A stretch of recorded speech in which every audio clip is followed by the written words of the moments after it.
आपका परिवार कभी नहीं देता भाई। नमस्कार दोस्तों, स्वागत है आप सभी का अपने YouTube channel the Lord Shiva में। हिंदू धर्म की रहस्यमय कथा एवं परंपरा, संस्कृति और शिव पुराण से जुड़ी और पंडित प्रदीप मिश्रा के मुख द्वारा कही गई रहस्यमय कथा जानने और समझने के लिए the Lord Shiva YouTube channel को सब्सक्राइब कीजिए और हर रोज नई कहानियां और हिंदू धर्म से जुड़ी बातें जाने और समझिए। धन्यवाद।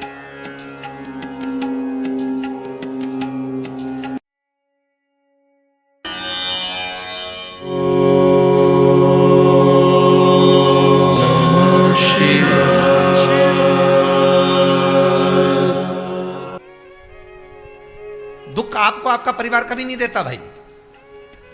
ना आपकी माता आपको दुख देगी, ना आपकी पिता आपको दुख देंगे, ना आपका भाई आपको दुख देगा, ना आपकी धर्म पत्नी आपको दुख देगी, ना पति दुख देगा, ना बच्चे दुख देंगे, ना कुटुंब दुख देगा, ना बहू दुख देगी, ना पोता पोती दुख देंगे।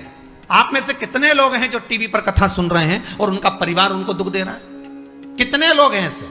कभी विचार करना एकांत में बैठकर कि आपको ना आपकी पत्नी दुख दे रही है, ना आपको आपका पति दुख दे रहा है, ना आप अपने पति को तलाक दे रहे हो, ना आप अपनी पत्नी को तलाक दे रहे हो, ना आपका बेटा आपको दुख दे रहा है, ना आपकी बहू आपको दुख दे रही है, ना आपका कुटुंब के लोग, परिवार के लोग, भाई आपको दुख दे रहा है। ये कहीं नहीं हो सकता।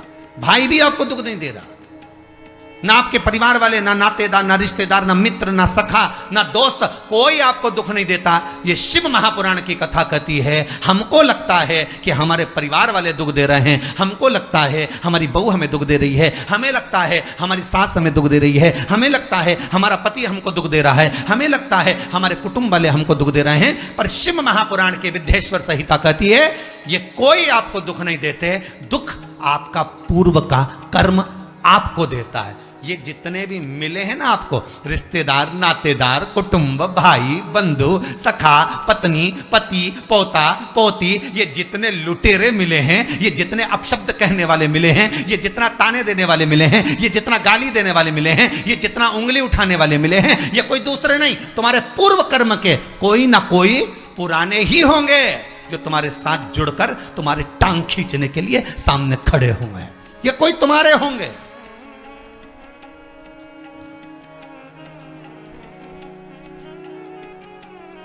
तो ये सब दिमाग से निकाल दीजिए आप, आपके ये चित्तवृत्ति बुद्धि से ये बात सब निकाल दो। जितने लोग कथा सुन रहे हैं ना, अपनी बुद्धि से निकाल देना कि मेरी बहू मुझे गाली दे रही है। हाँ, तूने किसी गाय को रोटी नहीं दी और दी भी होगी, दूसरी बार गाय आ गई होगी तो डंडा मार के भगा दिया, वही बहू आई है, वाणी के डंडे कुदा रही है।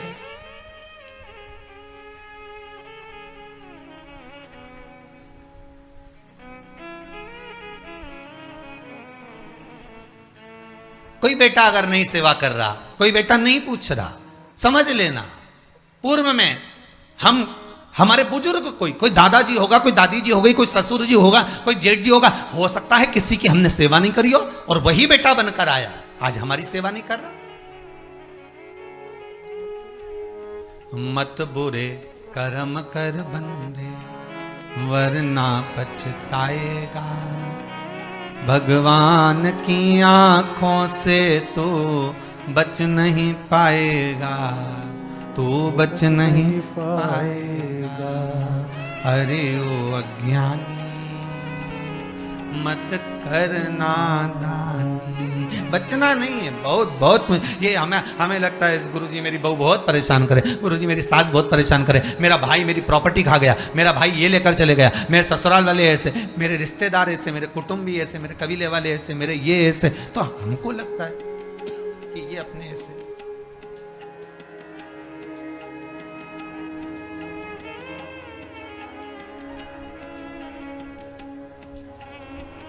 हमको लग रहा है कि ये हमारे ऐसे हैं, हमारे को लूट रहे हैं, हमको ऐसा परेशान कर रहे हैं, हमको ऐसा कर रहा है, पर नहीं।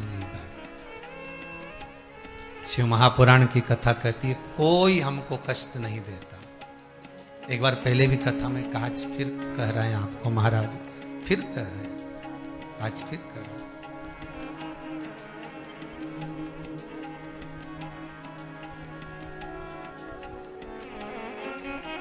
आपको फिर निवेदन कर रहा है, बीमार हुए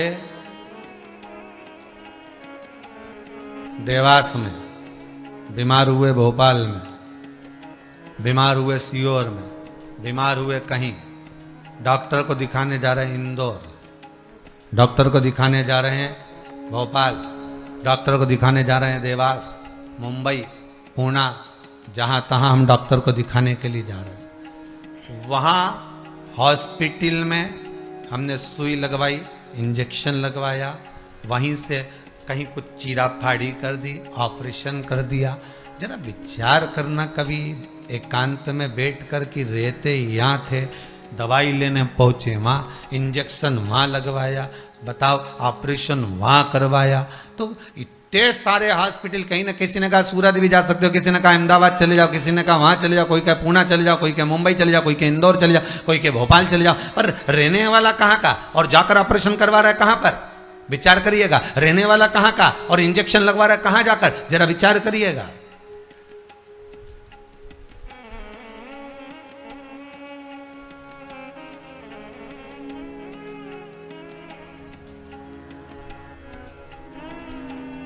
और कितने डॉक्टर, ऑपरेशन करने वाला कोई विशेष, कितनी डॉक्टर सिस्टर, इंजेक्शन लगाने वाली कोई, लगाने वाली कोई विशेष वहां बैठी है। उसको तुम नहीं पहचानते, वो आपको नहीं पहचानती। अभी अभी कोरोना का टीका लगवाया होगा, वैक्सीन लगवाई होगी, इंजेक्शन लगवाया होगा, कोरोना महामारी का लगवाया सबने।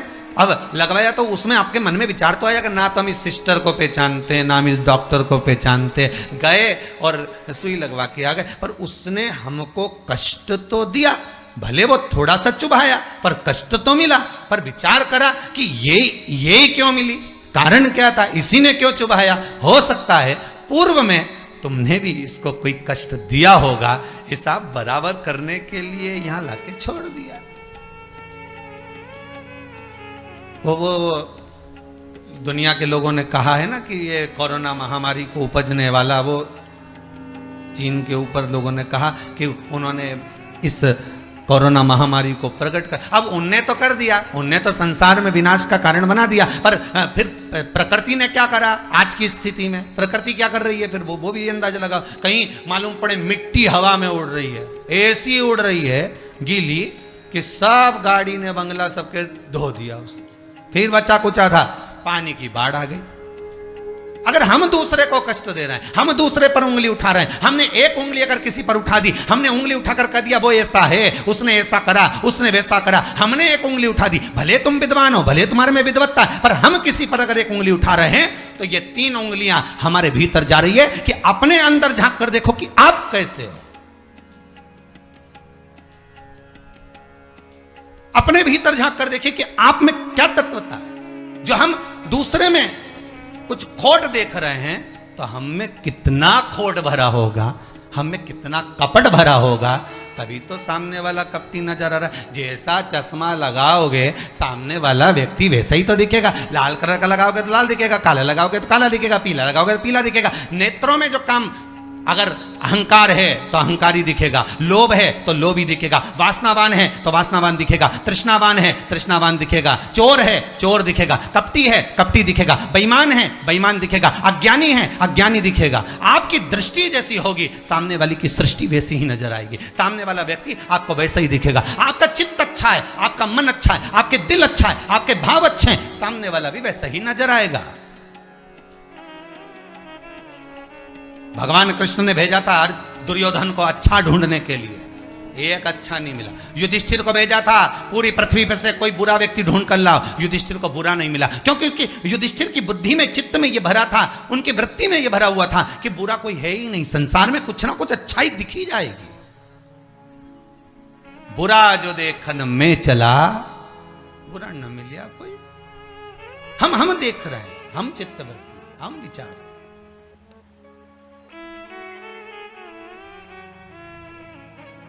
कौन ना बहू बुरी है, फिर निवेदन करूंगा, ना सास बुरी है, ना बेटा बुरा, ना बहू बुरी, ना ही ये पूरा संसार बुरा, सब अच्छे हैं। फिर बुरा क्या? अपना कर्म जो हम कर कर आए हैं, उस कर्म का भोग संसार में आकर भोगना पड़ेगा।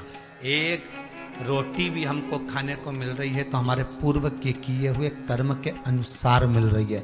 दुख भी अगर हमको मिल रहा है तो हमारे पूर्व के कर्म के अनुसार मिल रहा है। सुख भी मिल रहा है तो हमारे पूर्व के कर्म के अनुसार मिल रहा है। हम जैसा कर्म करें उसके अनुसार हमें फल मिल रहा है।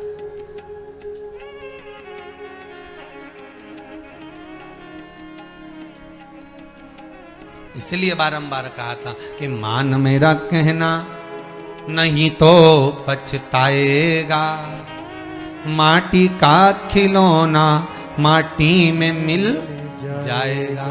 हेट बूट सूट सब यहीं रह जाएगा और माटी का खिलौना माटी में मिल जाएगा। ये हेट रह गया, ये बूट रह गया, ये सूट रह गया, सब पड़ा की पड़ा रह गया, सब धरा की धरा रह गया। इसका मूल तत्व क्या है?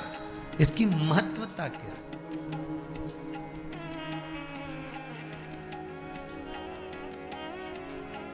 इसकी मूलता कुछ नहीं, इसकी मुख्यता कुछ नहीं, इसकी महत्वता कुछ नहीं।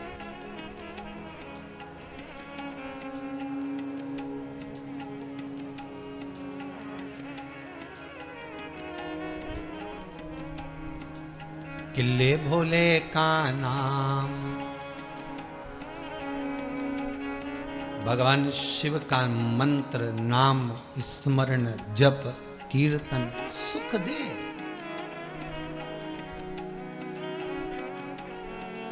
और वो सुख कोई साधारण नहीं हो सकता। वो सुख का आनंद, वो सुख का भाव बढ़ता चले जाता, आनंद बढ़ता चले जाता है।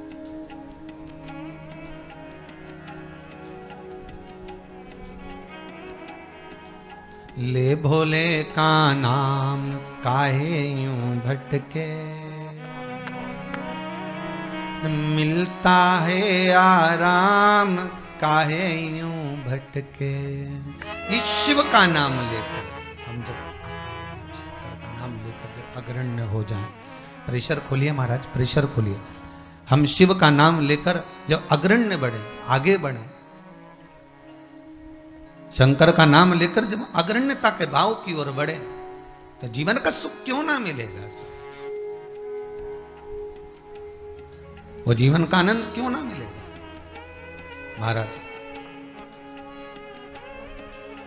शिव पुराण कह रहे हैं, कोई बुरा नहीं संसार में। ये जितने नाते रिश्ते कुटुंब कबीले बनते चले जाते हैं, ये हमारे कर्म के अनुसार बनते चले जाते हैं। कर्म के अनुसार, ये कोई दूसरा बनाता नहीं है। जैसा पूर्व में कर कर आए हो वैसा आपके सामने आपका व्यवहार सामने वाले का प्राप्त होगा, वैसा व्यवहार प्राप्त होगा।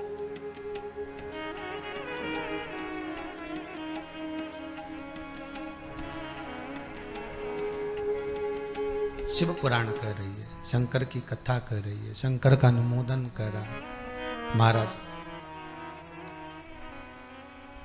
अच्छी संगत में बैठोगे, अच्छी संगत में अगर विराजमान होगे तो सुख अपने आप मिलेगा। माता के गर्भ से अगर आपका जन्म हुआ है तो कुछ अच्छा करने के लिए ही हुआ है। अगर आप बैठकर आस्था चैनल के सामने शिव महापुराण की कथा सुन रहे हो तो अपने आप को गौरवान्वित महसूस करना। थोड़ा न थोड़ा परमात्मा की कृपा, पूर्वजों का आशीर्वाद आपको ऊपर हुआ है, इसलिए आप शंकर की कथा को सुन रहे हो, शिव का भजन कर रहे हो। श्रावण के महीने में आज शिवरात्रि के दिन शंकर का अनुमोदन कर रहे हो।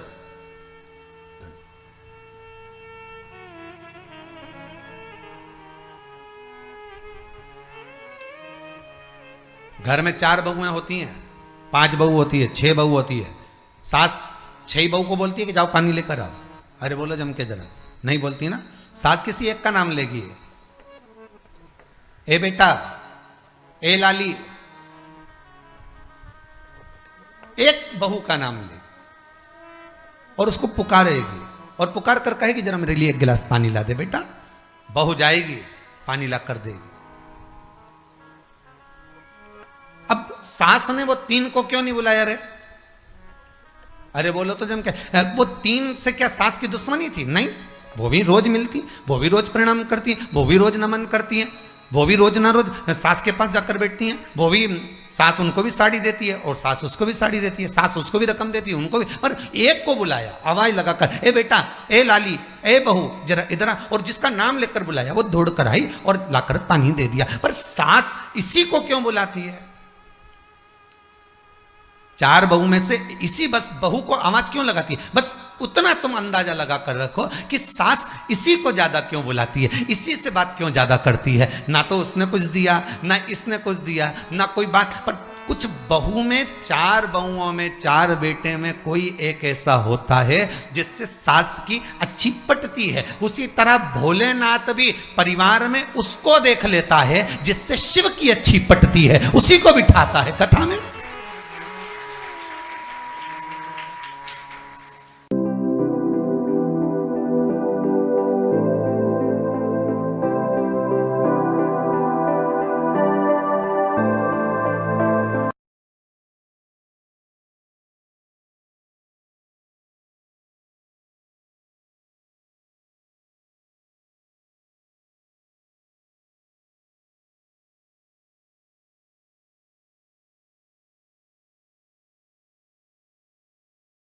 अगर आपको आज की यह कथा पसंद आई हो तो हमारे YouTube चैनल को सब्सक्राइब अवश्य कीजिए और बाजू में दिए गए बेल आइकॉन को अवश्य क्लिक कीजिए और कमेंट कीजिए। ओम नमः शिवाय। धन्यवाद।